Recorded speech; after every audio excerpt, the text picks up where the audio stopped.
Si à l'heure actuelle vous galérez avec l'alimentation, c'est-à-dire si vous êtes obsédé parce que vous devez manger ou ne pas manger, si vous contrôlez tout ce que vous allez manger, ou aimeriez contrôler mais n'y arrivez pas forcément, si vous culpabilisez à chaque fois que vous mangez un aliment que vous savez pas forcément bon pour votre poids mais que vous mangez quand même parce que c'est quand même dur de résister, si vous êtes enfermé dans le cercle vicieux, restriction, perte de contrôle, restriction, perte de contrôle, restriction, perte de contrôle, c'est tout simplement parce que vous êtes conditionné. Vous avez été conditionné, comme j'ai été conditionné, pour ne plus faire confiance à votre corps. Vous allez principalement écouter les autres, genre la société, les influenceurs, vos collègues, vos parents, qui vont tous avoir leur mot à dire sur ce que vous devez ou ne devez pas manger, plutôt que de vous reconnecter à votre corps, de lui faire confiance, d'être à l'écoute de vos propres envies et de vos propres besoins. Bref, vous allez vous tourner vers l'extérieur, chercher des réponses à l'extérieur de vous, alors qu'au final, votre corps, il sait mieux que personne ce dont il a besoin.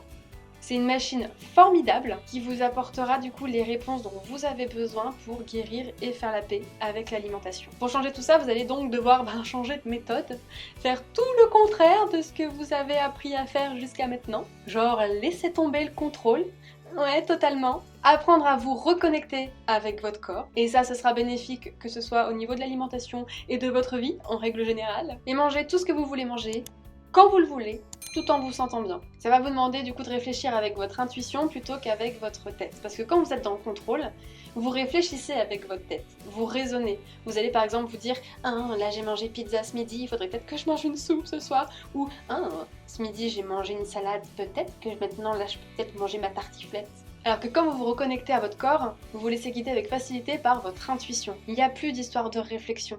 Vous savez instinctivement ce que vous devez ou ne devez pas manger. Par exemple, vous allez pouvoir vous dire « là j'ai envie d'une bonne grosse pizza, 3 fromages, 4 fromages, bon allez, 5 fromages, soyons fous !» Comme vous pourrez aussi vous dire « là je me ferais bien une soupe au potiron, ah ouais, bien chaude, avec un petit peu de ciboulette, un petit peu de crème fraîche. » Parce qu'au final, votre corps, il sait mieux que vous ce dont vous avez besoin d'un point de vue qualité, d'un point de vue quantité. Si par exemple, vous êtes en manque de vitamine C, il y a de très fortes chances qu'à ce moment-là, votre corps vous envoie un message comme quoi ça serait peut-être bien de manger une orange ou un kiwi, peut-être d'autres fruits et légumes qui pourraient vous apporter cette vitamine C. Parce qu'au final, personne ne peut vous dire à quel moment vous avez besoin de vitamine C. Il n'y a que lui qui peut. Et ce que je vous dis là dans cette vidéo, le fait d'écouter son intuition, c'est quelque chose qui à la base était normal. C'est inné. C'est pas quelque chose que l'on apprend à la base. On ne naît pas en se disant peut-être que je mangerai peut-être un petit peu moins de biberon. Là je vais en manger un peu plus et là j'en mangerai un petit peu moins du coup parce que j'ai l'impression d'avoir un petit peu trop mangé. Ou non là c'est pas forcément l'heure de manger les biberons donc je vais pas manger les biberons. Non, quand on est bébé, quand on est, on ne se pose pas toutes ces questions. C'est on a faim, on crie pour manger, on n'a plus faim, on ne prend plus le biberon. C'est instinctif quoi. Sauf que ça, on le perd avec ce que nous apprend la société, l'éducation, et j'en passe. Et c'est bien dommage.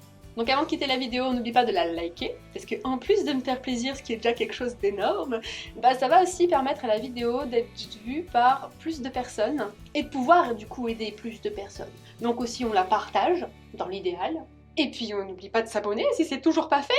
Qu'est-ce que vous attendez? Et puis on se dit à demain pour une nouvelle vidéo.